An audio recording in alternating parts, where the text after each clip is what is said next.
മതപരമായ പ്രവർത്തനങ്ങളെ പലപ്പോഴും ആത്മീയത ആയിട്ട് ആളുകൾ തെറ്റിദ്ധരിക്കാറുണ്ട്. മതപരമായ പ്രവർത്തനങ്ങളിൽ ഏർപ്പെടുന്നവർ എപ്പോഴും കർമ്മനിരതരാണ്. അവർക്ക് എന്തെങ്കിലുമൊക്കെ എപ്പോഴും പ്രവർത്തിപ്പാനുണ്ടാവും. അവർ വലിയ വലിയ പദ്ധതികളെക്കുറിച്ച് സംസാരിക്കുകയും അത് ആവിഷ്കരിക്കുകയും നടപ്പിലാക്കുകയും ചെയ്യും. വലിയ കെട്ടിടങ്ങളുടെ നിർമ്മാണം, പ്രാർത്ഥനാലയങ്ങൾ പണിതുയർത്തുന്നത്, വലിയ വലിയ കൺവെൻഷനുകൾ സംഘടിപ്പിക്കുന്നത്, അങ്ങനെ എപ്പോഴും കർമ്മനിരതമാണ്. തേനീച്ചക്കൂട് പോലെ അവരെപ്പോഴും നിരന്തരം പ്രവർത്തിച്ചു കൊണ്ടിരിക്കുകയാണ്. അവരെയൊക്കെ കാണുമ്പോൾ പലപ്പോഴും ആളുകൾ തെറ്റിദ്ധരിച്ച് പറയാറുണ്ട്, അവരെത്രമാത്രം എരിവുള്ളവരാണ്, ജീവനുള്ളവരാണ്, ദൈവത്തിനു വേണ്ടി നിൽക്കുവാനുള്ള അവരുടെ ഉത്സാഹം കണ്ടു. എന്നാൽ അവർ ചെയ്യുന്നത് നല്ല കാര്യങ്ങളാണെങ്കിലും ദൈവത്തോട് യാതൊരു ബന്ധവും അവരുടെ ജീവിതത്തിൽ ഇല്ലാതെ, ദൈവസന്നിധിയിൽ ഇരുന്ന് ദൈവമുഖത്തേക്ക് നോക്കാതെ, ദൈവാലോചന പ്രാപിക്കാതെ, ദൈവത്തിനു വേണ്ടി എന്ന പേരിൽ കർമ്മനിരതരാകുന്നതിൽ ദൈവത്തിന് ഒട്ടും താല്പര്യമില്ല എന്ന് മാത്രമല്ല, ദൈവം അതിനെ നിരുത്സാഹപ്പെടുത്തുകയും അവരെ തിരുത്തുവാൻ ശ്രമിക്കുകയും ചെയ്യുന്നു എന്നുള്ളത് ദൈവത്തിൻ്റെ വചനത്തിൽ നിന്ന് നാം പഠിച്ച് മനസ്സിലാക്കേണ്ടതാണ്. വെളിപ്പാട് പുസ്തകം 3-ാം അധ്യായം 1 മുതലുള്ള വാക്യങ്ങളിൽ സർദിസിലെ സഭയുടെ ദൂതനോട് ദൈവത്തിൻ്റെ ആത്മാവ് അരുളി ചെയ്യുന്ന കാര്യങ്ങൾ പറഞ്ഞിട്ടുണ്ട്. ഞാൻ നിൻ്റെ പ്രവൃത്തി അറിയുന്നു, ജീവൻ ഉള്ളവൻ എന്ന് നിനക്ക് പേരുണ്ട്, എങ്കിലും നീ മരിച്ചവനാകും. മരിച്ച മനുഷ്യൻ, ദൈവമായിട്ട് യാതൊരു ബന്ധവും ഇല്ലാതെ ആ ബന്ധം നഷ്ടപ്പെട്ട മനുഷ്യൻ, ഇരുട്ടിൽ കഴിയുന്ന മനുഷ്യൻ. എന്നാൽ മറ്റുള്ളവർക്ക് അദ്ദേഹം ജീവനുള്ളവനാണ്. ജീവനുള്ളവൻ എന്ന പേര് അദ്ദേഹം ഉണ്ടാക്കിയെടുക്കുന്നു. മറ്റുള്ളവരുടെ നടുവിൽ ഒരാത്മീയനാണെന്നുള്ള പേരുണ്ടാക്കുവാൻ വലിയ ബുദ്ധിമുട്ടുള്ള കാര്യമൊന്നുമല്ല. നാം എന്തെങ്കിലുമൊക്കെ കാര്യങ്ങൾ ഇങ്ങനെ ചെയ്യുന്നതിൽ വളരെ ഉത്സാഹം കാണിച്ചാൽ മതിയാവും. ഏതെങ്കിലുമൊക്കെ പദ്ധതികൾ ആവിഷ്കരിച്ച് നടപ്പിലാക്കിയാൽ മതിയാവും. നാം എല്ലാത്തിൻ്റെയും മുമ്പിൽ നിൽക്കുമ്പോൾ ആളുകൾ പറയും, ആൾ ജീവനുള്ള ആളാണ്. നാം കൂടുതൽ കൊടുത്താൽ നാം ദൈവത്തെ സ്നേഹിക്കുന്നവരാണെന്നൊക്കെ മറ്റുള്ളവർ പറയും. എന്നാൽ കർത്താവിൻ്റെ സന്നിധിയിൽ ഇരിക്കാതെ, ദൈവത്തിൻ്റെ ആലോചന പ്രാപിക്കാതെ, ദൈവശബ്ദം കേൾക്കാതെ, ദൈവമായിട്ട് സജീവ ബന്ധം ഇല്ലാതെ ഈ കാര്യങ്ങളൊക്കെ ചെയ്യാൻ പറ്റുമ്പോൾ ദൈവം എത്രമാത്രം ദുഃഖിക്കുന്നുണ്ട്. അങ്ങനെയുള്ളവർ മടങ്ങി വന്ന് മാനസാന്തരപ്പെടണം എന്നാണ് കർത്താവ് ആഗ്രഹിക്കുന്നത്. നീ മരിച്ചവനാകുന്നു, ആത്മീയമായി മരിച്ചവൻ, എന്നാൽ ജീവനുള്ളവൻ എന്ന പേര് അവർ ആ സമൂഹത്തിൽ ഉണ്ടാക്കിയെടുത്തു.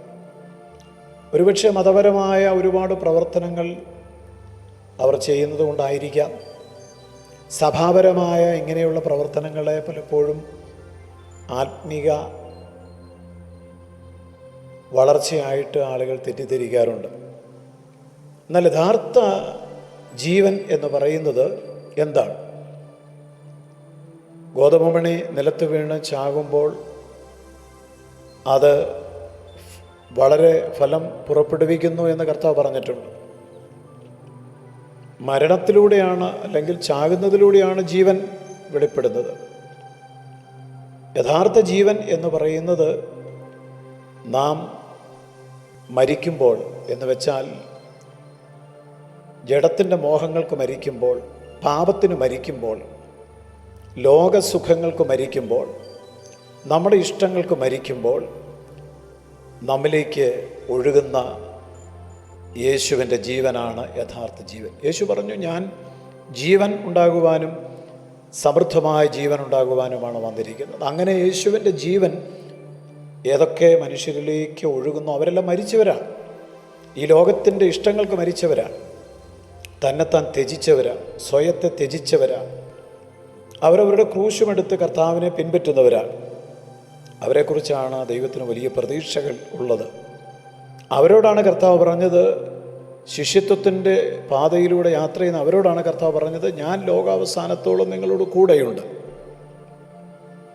ഇത് മനസ്സിലാക്കുവാൻ പലപ്പോഴും പലർക്കും സാധിക്കാതെ പോകുന്നു. ഇത് വളരെ ദുഃഖകരമായ ഒരു കാര്യം തന്നെയല്ലേ? ഞാൻ നിൻ്റെ പ്രവൃത്തികൾ അറിയുന്നു. ജീവിക്കുന്നവൻ എന്ന് നിനക്ക് പേരുണ്ടെങ്കിലും നീ മരിച്ചവനാണ്. ഉണരുക. മരണാസന്നനായ നിന്നിൽ ഇനിയും അല്പം ജീവൻ്റെ തുടിപ്പുകളുണ്ട്. അത് നീ ശക്തീകരിക്കുക. നിൻ്റെ പ്രവൃത്തികളൊന്നും എൻ്റെ ദൈവത്തിൻ്റെ മുമ്പിൽ പൂർണ്ണതയുള്ളതായി ഞാൻ കണ്ടില്ല. അതുകൊണ്ട് നീ ദൈവത്തിൽ നിന്ന് കേട്ടതും പ്രാപിച്ചതും എല്ലാം ഓർക്കണം. അത് മുറുകെ പിടിക്കണം. മാനസാന്തരപ്പെടണം. നീ ജാഗ്രതയോടെ ഈ കാര്യങ്ങൾ കൈക്കൊള്ളുന്നില്ലെങ്കിൽ ഞാൻ കള്ളൻ വരുന്നത് പോലെ വരും. ഞാൻ ഏത് സമയത്ത് നിൻ്റെ അടുക്കൽ വരുമെന്ന് നീ ഒരിക്കലും അറിയുകയുമില്ല. ഇത് വളരെ വേദന തരുന്ന ഒരു മുന്നറിയിപ്പാണ്. അഭിനയങ്ങൾ ഒരിക്കലും ദൈവം ആഗ്രഹിക്കുന്നില്ല. കപടഭക്തി എന്ന് പറയുന്നത് തന്നെ അഭിനയിക്കുന്നവൻ എന്നാണ് കപടഭക്തൻ്റെ യഥാർത്ഥ അർത്ഥമെന്ന് പറയുന്നത്. ഇന്ന് പലരും കപടഭക്തിയിലേക്ക് തള്ളപ്പെട്ടു പോയിരിക്കുകയാണ്. നമുക്കാവശ്യം യേശുവിൻ്റെ ജീവനാണ്. യേശു നമ്മിൽ വസിക്കണം. പരിശുദ്ധാത്മാവിൽ നാം എപ്പോഴും നിറഞ്ഞുകൊണ്ടിരിക്കണം. എന്നേക്കും നമ്മിൽ വസിക്കേണ്ടതിന് നമുക്ക് പരിശുദ്ധാത്മാവിനെ കർത്താവ് വാഗ്ദത്തം ചെയ്തിട്ടുണ്ട്.